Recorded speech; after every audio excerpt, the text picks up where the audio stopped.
You know, people don't give Donald Trump, we talk about housing, people don't give Donald Trump credit at all for the work that he's done in dealing with the homelessness, with homeless people who don't have any housing whatsoever. And apparently it was a super easy fix.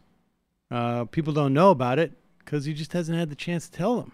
I know who can tell him, though. Well, who could we get to maybe ask him some very insightful and incisive questions?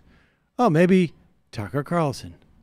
Come to where we are now, Osaka or Tokyo, and the cities are clean. There's no graffiti, no one going to the bathroom on the street. You don't see junkies. It's very nice, isn't it? Very different from our cities. Yep. Well, no, some of our cities. Some of our cities. But New York City, San Francisco, Los Angeles, they've got a major problem with... It's very sad. With filth. Very sad. Why is that? It's a phenomenon that started 2 years ago. It's disgraceful. I'm going to maybe, and I'm looking at it very seriously. We're doing some other things, as you probably noticed, like some of the very important things that we're doing now. But we're looking at it very seriously because you can't do that. You can't have what's happening where police officers are getting sick just by walking the beat. I mean, they're getting actually very sick. Where people are getting sick, where the people living there are living in hell too, although some of them have mental problems where they don't even know they're living that way. In fact, perhaps. What happened? So it started 2 years ago, but the world is a scene from Death Wish in the 70s. What is he talking about? I don't know. It's really hard. And I mean, Tucker with that cleanliness shit. I mean, geez, to me, the cleanliness I wonder if it's talk, because maybe they pay their public workers, they hire enough people to clean up the... This is a theory. I think it was actually Thomas Friedman who wrote in the 90s that Japan was going to stop needing to have jobs like that in a global economy. Why? Because who they bring in other people? Too much bureaucracy. Well, so who would do it?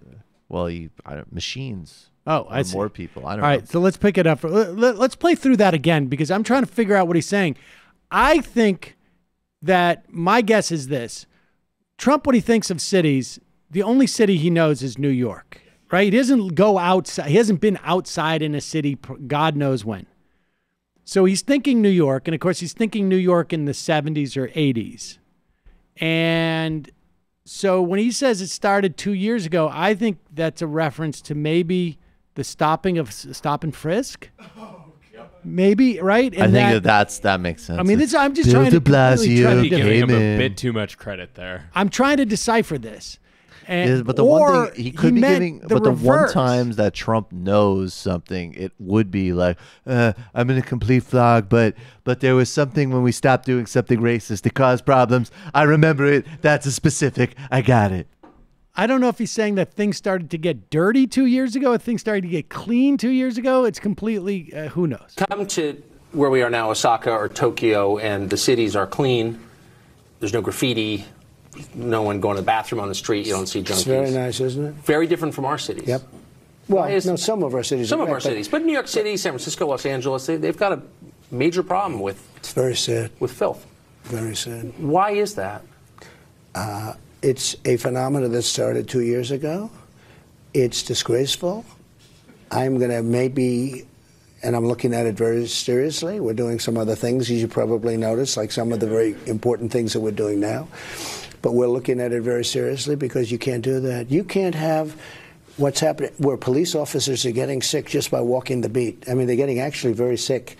Where people are getting sick, where the people living there are living in hell too, although some of them have mental problems where they don't even know they're living that way. In fact, perhaps they like living that way.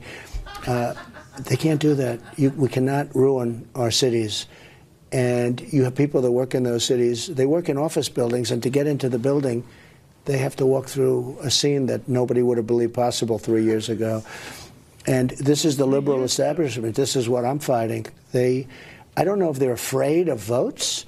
I don't know if they really believe that this should be taking place, but it's a terrible thing that's taking place. And we may be, You know, I had a situation when I first became president. We had certain areas of Washington, D.C. where that was starting to happen.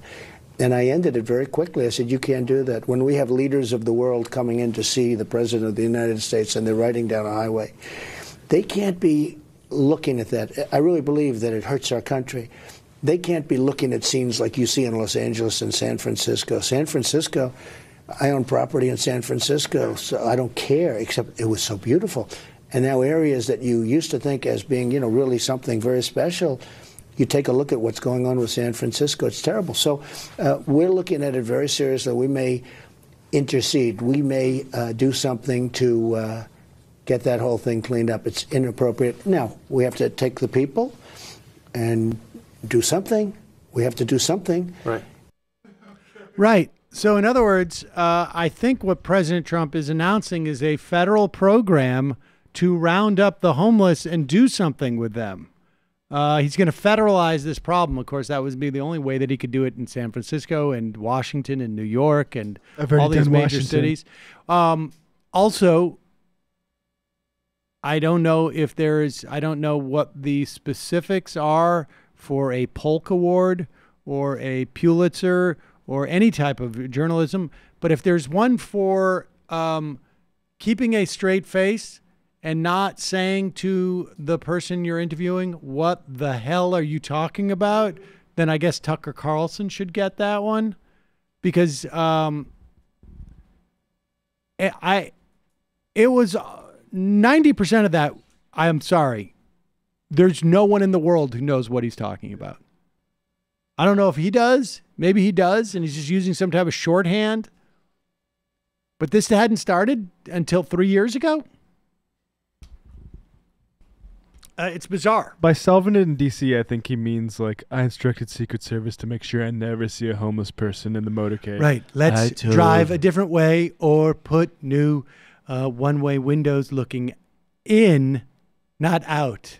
Can we just have a ice cream truck that follows to the right of the car so I don't have to look at any of the homeless people? I remember in Trinidad, somebody said, oh, the ride from the airport to Port of Spain, there used to be these like homeless encampments and shanty towns, and I was like, oh, I don't see them. And they were like, oh yeah, they all literally got built over before the Americas Summit that Obama went to in 2009. Sure, they'll just come right in. Yeah, let's do that. That's a great model. Well, that's also what happened during the Olympics in most places. Olympics everywhere the Olympics goes. Yes. Here's Donald.